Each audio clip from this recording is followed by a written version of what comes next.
Welcome to another episode of the Embracing Joy podcast. And I have the honor of introducing our special guest, Sha Jones, who is a soul alignment coach and intercultural consultant. She's known for helping purpose driven women and aspiring expats and global change makers create lives rooted in freedom, fulfillment, and flow. She's the CEO of Global Bound Consulting. Cha brings over a decade of experience in intercultural education, transformational coaching, philanthropy, storytelling, and podcasting to her mission of guiding others towards softer landings and soul aligned living at home or abroad. Thanks for joining us, Sha. It's such a pleasure to have you on today. Thank you for having. The pleasure is all mine. I'm so grateful to be here today. Okay. So, as our listeners know, before we get started, we play a quick warm up game called Convergence. And we'll just start with the count of three, saying the first word that comes to our mind. 1, 2, 3. Peace. Peace. I was going to say pizza. Oh, you're going to say pizza? I said peace. Yeah. I thought we got it on the first try. I was like, this is amazing. So peace and pizza, something that connects those two on the count of three. Okay. 1, 2, 3. Earth. Italy. I put Earth. Like I was thinking round Earth. So Italy and Earth. Okay. So something that connects those two. 1, 2, 3. Travel. What did you say? Travel. Oh, we both said travel. Awesome. So that's the game. So we were able to converge. Our minds were able to connect and we came up with the same word. So that's our warm-up game. I love it. Yeah. So let's go ahead into our interview and our questions for you. What kind of inspired you to become a transformational coach and intercultural consultant? Well, it's kind of a back end story. So originally, I was into marketing. I was a marketing director for a dental management company. And in 2007, I was laid off.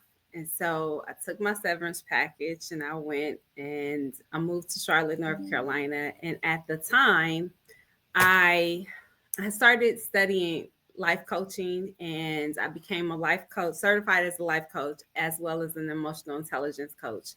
And then I kind of was like, okay, what's next? And I remember sitting on my couch and was like, I want to see the world. And literally, I took a nap, and a couple hours later, I woke up to an email that said, hey, I'm a recruiter. I'm looking for some teachers to come teach in Korea. And I thought, who does this? I looked at everything though. And as life would have it, I kind of looked at it and thought, I'm not doing this. Like, what would I do in Korea? I don't know anything about Korea. And so I deleted it. The next day, my girlfriend called me and she said, sit down.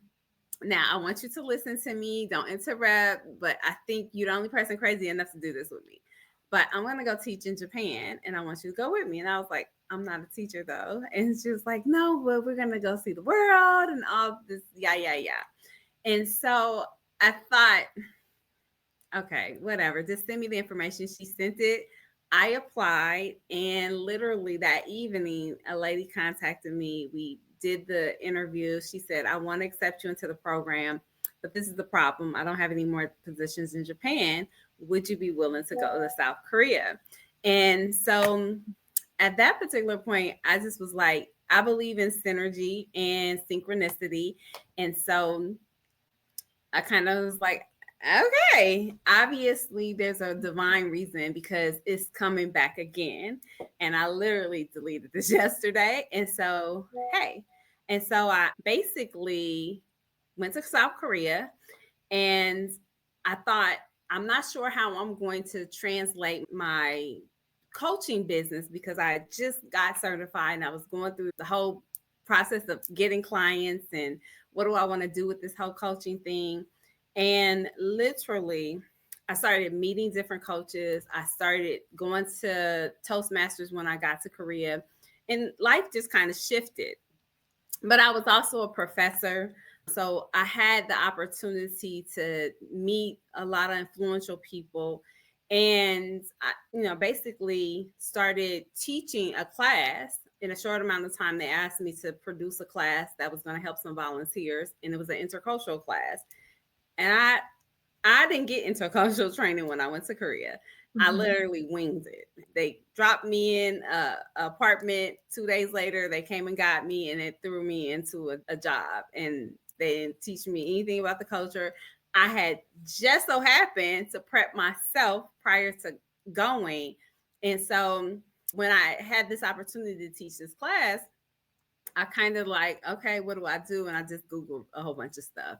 And I created a class, taught it, and I was intrigued by the whole process of intercultural communications and how things worked and, why this whole process was happening to me, but at the same time, how students could take the opportunity as they travel, saw the world, but engage with other people, how they can take that and apply it to their life as well as their class assignments.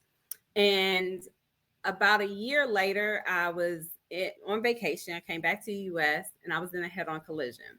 And so that kind of changed the trajectory of everything because I then had to forego my next contract and stay in the US. Well, when that happened, I ended up going to grad school to study intercultural communications. And I kind of got thrusted into expat coaching, which allowed me to help individuals who were moving abroad who had the same experience that I had 3 years prior. And it just kind of developed. And then it kind of shifted over the last couple years where I stopped doing so much expat coaching. I still did it, but I started to look at my life and my lifestyle, and I shifted into becoming more of a soft life consultant to help people transition into a life of ease, not necessarily the trend that we see every day where you are living in a luxurious setting and driving nice cars and all the things that come with the shininess, but more so the deep work of feeling at peace, removing the burnouts, coming back to yourself. And I started seeing some different shifts, not only in the clients that I was working with, but myself. And so I stepped into more of a transformational role to help them step into their authenticity, to also do some more soul alignment, and then just really come back to a center place that felt authentic, that felt transformational, but at the same time allowed them to see themselves in the work that they were doing. Get back to what I say, the why. And that's pretty much how that transformation happened for myself. That's such an inspiring story. And, that you had areas where you were able to pivot and still you were on the still like designed track, or you felt like you kind of moved towards your why and kind of you were meant to be an intercultural coach or intercultural communicator because you went and studied that as well after this time that you spent in Korea, which was was something that you wouldn't normally do on your own, but you had that opportunity presented to you, and which is quite amazing that you were able to face the uncertainty of going to a different country where you don't know anyone and you were able to go there and thrive. So, with that being said, how has living or working globally shaped your personal mission? I think that living globally shaped my personal mission because my why has always been to help people, to really be able to see people. And, I used to do PR a long time ago. And one of my slogans was to meet you where you are and help you get to where you want to go. And I think that still speaks volumes now, even in the work that I do, because I meet people and they tell me like where they are right now, and they may be stuck, they may be tired, they may be burnt out, they may be caregivers, and they just don't have time to give to themselves, or at least they think they don't. And so I think globally, it just took it to a whole nother level because I found myself in countries like South Korea or Malaysia or Mexico. And I've traveled to 40 different countries, and I love people. And what I found is that we're all pretty much the same at the core of who we are. We all want to have a better life. We want to live the best lifestyle that we desire to live. We want to take care of our families. We want to connect with other people. And I think my mission is just to help people get better and to see whatever it is that they desire to see in life come to fruition. And so I think that's the biggest thing for me, Mhm. is just being able to have impact no matter where I go, and to be able to connect with other individuals and eventually hopefully leave people better than what I found them. Mhm. What would you say? So you also mentioned this soft life and kind of overcoming burnout for women, especially high achieving women are the ones that are likely to undergo burnout. With that, what would you say are some of the challenge that you've seen these women face in finding alignment and joy? A lot of times it's getting out of their own way. What happens is that when you have a high achieving woman, a woman who has climbed the corporate ladder, who has already had all these goals in place, very driven, very focused, what happens is a lot of times they find that they get to a certain point and then they look back and they're like, you know, I've been so focused on meeting this mark that I forgot about what it is I wanted to do. So I always go back to the why, right? And Mhm. so oftentimes, a lot of them had a why when it came to making money, when it came to being successful. But sometimes they find that, like, either they did have a desire to have children and didn't really pursue it. And so now they get to a place where they're like, oh, my clock is ticking. I need to reevaluate how this fits in my life. Or maybe it's the relationship. They gave everything to their job, but not necessarily to their relationships. And then sometimes it's they gave everything to everybody else, but then they didn't really give anything to themselves. And just like I tell them, when you're on a plane, first thing they tell you is that if the plane is going down and there needs to be some oxygen, that you have to put your face mask on first. And a lot of them don't even know how to do that anymore because they're so busy, or they have been so busy taking care of everyone else, that they've neglected, what is my why? Why do I want to show up? Why am I trying to do the things that I'm doing? And so, yes, they may love their job. They may still feel like they're aligned with where they are, but then they also feel like, you know, I don't know how to balance things. I don't know how to give back to myself. I don't know how to pivot now because maybe I don't want to do this anymore, Mhm. or maybe I want to do it differently. And then they're stuck where, I've given everything, especially years, like they find themselves almost 40. And although, I'm past 40, so I always go, 40, really? Because 40 that's is young. Yeah, 40 you're is right. I'm like, really? Because now you make me feel young. old. But that's that point where people start to shift and they start going, wait a minute, I've done all these things. And a lot of times they find that they've done a lot of things that were someone else's dream and not necessarily their own.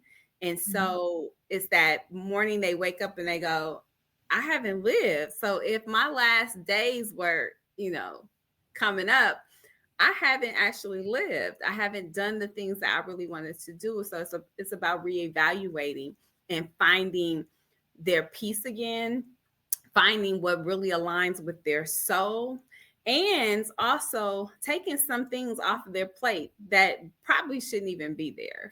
So Mm-hmm. that's the one thing I find that high achieving women tend to end up finding, that they're in this place where, I have all the things, but I don't have the peace. I don't have the joy.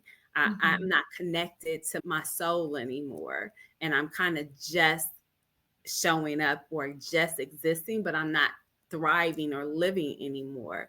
Other people may think so, but that's not how I feel I'm showing up. Hmm. So, what would you say as one piece of advice to that person who feels stuck in the hustle, but they crave more purpose and peace? I would say go back to your why. Mm-hmm. And if you have been doing everything that everybody else wanted you to do, if your mother wanted you to be a doctor, if your family pushed you into a certain career because it was going to make you successful, go back to asking yourself, why do I want to do this? Or what is it that I want to do? And how can I show up authentically? And that doesn't mean you go in and quit your job tomorrow. That just means that you prioritize you first. And that is the biggest thing that I see that doesn't happen, is that women do not put themselves at the top of the priority to do the things that they desire to do. And then they get stuck in a place where they've depleted themselves. And then now it's harder to get out of that place. But what I would just say is go back to your why, and then Mm-hmm. clear the slate and start over fresh. Like, here's my why. And you're already successful. You've already done the things. You just need to shift things into your favor so that you prioritize, you set boundaries, you move according to your wishes and desires and not to other people's wishes and desires. And I think once you start doing that, then the path is clear. And most of these women have been successful, so they already know how to wash, rinse, and repeat. It's Mm-hmm. just about prioritizing themselves first. Thank you for that. It's so important to prioritize ourselves and to put our own oxygen mask on first before we help others. And it's a great reminder of that and how important our why and just living a life filled with purpose is. Having that sense of purpose is so important. So, if our listeners could take one small step toward more freedom and fulfillment today, what would you suggest they do? Is the one advice that you would give to people listening today? Prioritize yourself Mhm. and just really, shut But that's everything. some people may say, "Oh, that's selfish. I'm prioritizing And you myself." know what? It is. And selfish is not a bad word. We've been taught that it's bad. We've been taught that this is this evil word that you should not. Men are selfish all day, every day. And nobody says anything. Like, they prioritize themselves. If they want it, they go get it. They'll put everything else after they have accomplished whatever they want. And women need to understand there is nothing wrong with being selfish. The first part of the word is self. So Mhm. you have the right, you have the ability to be self first. That is part of the journey. If you cannot do anything, let's go back to the plane ride. If something happens and the plane's going down and you try to save your child, you try to save your husband, you try to save your grandmother, your mother, guess what happens? You you don't make it, right? And so you have to understand that there's nothing wrong with securing yourself first and making sure that you're in a comfortable place, because you can't give from an empty cup.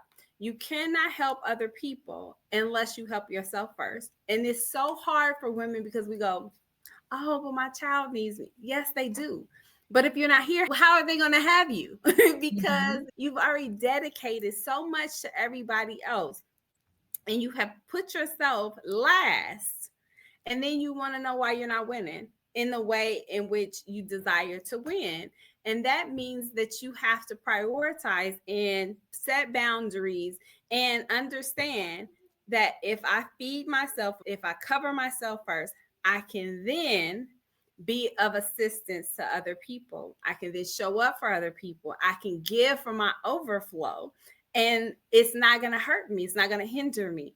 But when you do not think of yourself first and you do everything for everybody else, number one, it shows that you have no value.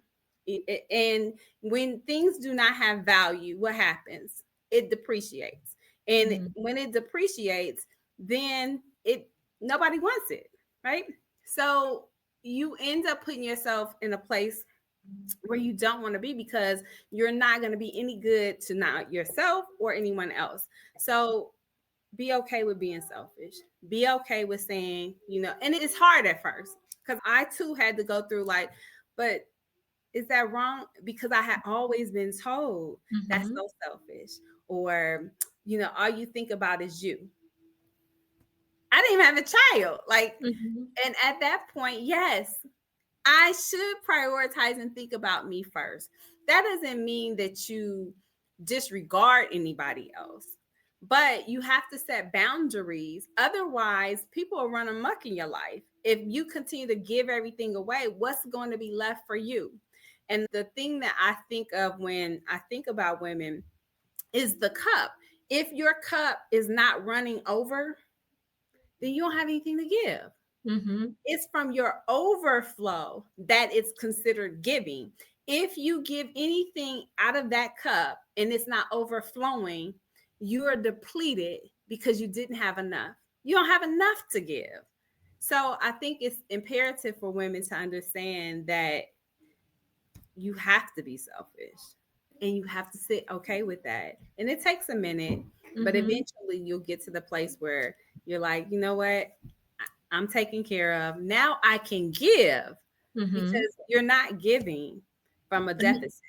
right. And you can give so much more when you take care of yourself, you know, Absolutely. versus like trying to give piecemeal of yourself, which you were not taking care of yourself.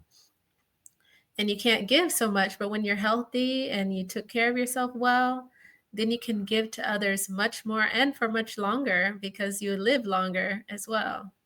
Absolutely. Yeah. Yeah. So now we're on our wrap up questions. So, who is a model for joy in your life? My son, he is always happy. He always has something funny to say. I think children just they're just the epitome of joy, because number one, they haven't been, well, he's 6, so he hasn't been here long enough to like have life thrown at him where he would have to be angry or mad or resentful. And I think when you can look at children and look at their innocence and look at like just their disposition about everything, I see the confidence in him that I often wish, like, how did he, how does he at this particular stage just know I'm standing in my truth, and I'm going to be all that I want to be, and I'm going to say what I want to say, and I'm going to feel what I want to feel. And I think, just looking at children and how their dispositions are, how they're always happy, because they have a care in the world, right? They don't have to go buy nothing. They don't have to go fix nothing. They don't have to make anything happen, especially at that age.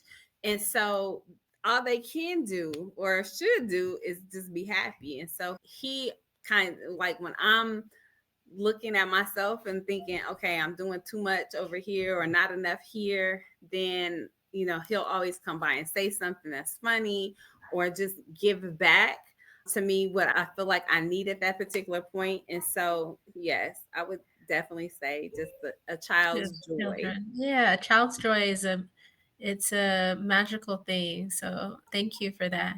If you were cooking a cake of joy, what would be your top 3 ingredients? A cake of joy, patience.